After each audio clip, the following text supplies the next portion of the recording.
اهلا بيكم يا هاتريكوية في حلقة جديدة هنتكلم فيها عن اخبار الميركاتو اخر الاخبار. اهلا بيكم يا هاتريكوية في حلقة جديدة هنتكلم فيها عن اخر اخبار الميركاتو الصيفي الاوروبي، وجايين كمان نحسم جدل موضوع محمد صلاح والاتحاد السعودي، ونوضح رد محمد صلاح على العرض بخلاص كده باختصار ورسميا علشان محدش يتكلم في الحوار ده تاني. فقبل ما نتكلم في اي حاجة انزل حالا حط اللايك الجميل بتاعك، وصلوا الحلقة دي ل1000 لايك واعملوا سبسكرايب عشان يوصل لكم كل جديد اول باول. خلونا نبدا كده حلقتنا باننا نتكلم عن اخر الاخبار وعرض نيمار الخيالي السري اللي مفيش كتير عرفه، والعرض اللي يعرفك ان فلوس السعوديه دي ملهاش نهايه وان الوضع مش هينتهي عند نيمار ولا بونو ولا حد خالص. الوضع بقى بصراحه كارثي من ناحيه ان انت مش هتلاقي حد تلعب فيه في البلاي ستيشن، فهتضطر انك تلعب بالنصر السعودي والهلال السعودي مع احترام الكامل طبعا ليهم. تعالوا نتكلم ونشوف المزايا اللي قدمها نادي الهلال علشان خاطر يغري نيمار ويجي بدل ما كان بيلعب في باريس سان جيرمان يلعب في الهلال السعودي. اولا قدم له طائره خاصه ومنزل ضخم و80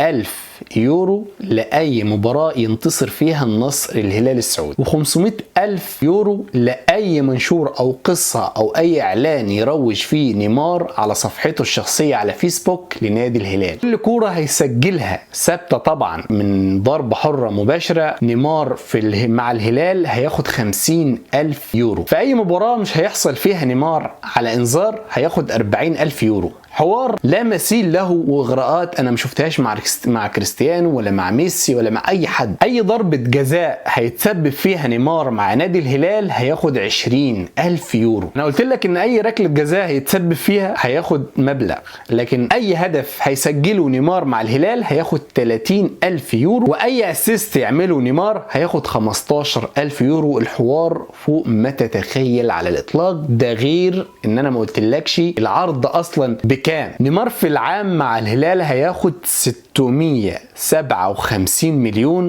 وطبعا بالريال السعودي هياخد 376 ألف ريال في العام. حوار كبير جدا جدا، لكن لمدة عامين زي ما قالت طبعا الصحف البرازيلية نيمار هياخد 320 مليون يورو. حوار خرافي بصراحة. السعودية مش واقفة على أي حد. لك أن تتخيل أن ممكن تشوف امبابي، ممكن تشوف أي نجم عالمي من أوروبا في الهلال او في اي فريق سعودي. رسميا نادي ايفورتون بيعلن ان هو اخذ صفقة قادمة من ليدز يونايتد لمدة موسم على سبيل الاعارة، وهو اللاعب طبعا جاك هيرسون. نادي الهلال ايضا ما اكتفاش بنيمار، قدم عرض رسميا لياسين بونو حارس المنتخب المغربي ونادي اشبيليا الحارس المتألق العملاق. قدم له عرض خيالي بحوالي 18 مليون يورو، رقم كبير جدا.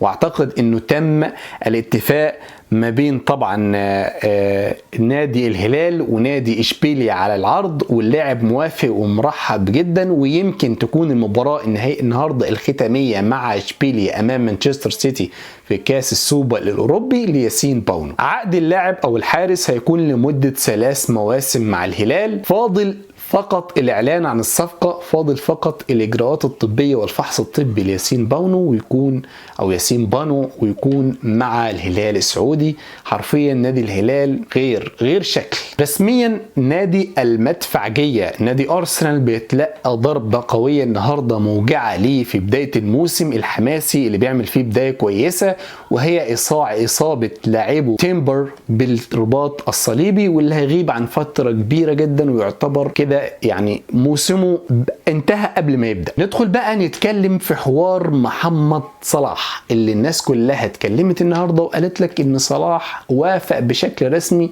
ان هو يروح الاتحاد السعودي، لكن يورجن كلوب هو اللي معترض. ولكن الاخبار النهارده يعني تقريبا قبل اذان المغرب بتيجي غير اللي اتنشر خالص، بتقول لك ان محمد صلاح رفضوا بشكل رسمي عرض الاتحاد السعودي. محمد صلاح باقي مع ليفربول، وده اللي اكده وكيله اللاعب رامي عباس.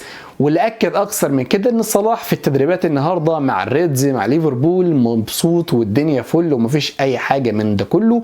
كمان الاداره قالت لك ان موضوع محمد صلاح معانا احنا، مش مع كلوب، مش مع اي حد، واحنا اللي بايدنا نمشي صلاح او بايدنا نقعد صلاح. وقلت لكم قبل كده ان صلاح مش هيمشي من ليفربول ولا يروح اتحاد ولا غيره، لان ليفربول صعب يعوده في الفتره دي، صعب يلاقي لاعب يمثل ليفربول يعطي شخصيه كبيره ليفربول يضيف اضافه صلاح لليفربول. فالموضوع بشكل منتهي. صلاح النهارده انهى الحوار وخلص السهرية وخلص الدنيا عشان محدش يتكلم في الحوار ده تاني. يا ريت. اتمنى الحلقه تكون عجبتكم، اشوفكم ان شاء الله على خير. لو قدرنا نغطي مباراه مانشستر سيتي وكاس السوبر النهارده هنطلع نتكلم فيها باذن الله ونقول لكم كل حاجه عن المباراه. اشوفكم على خير في فيديو جديد. سلام عليكم.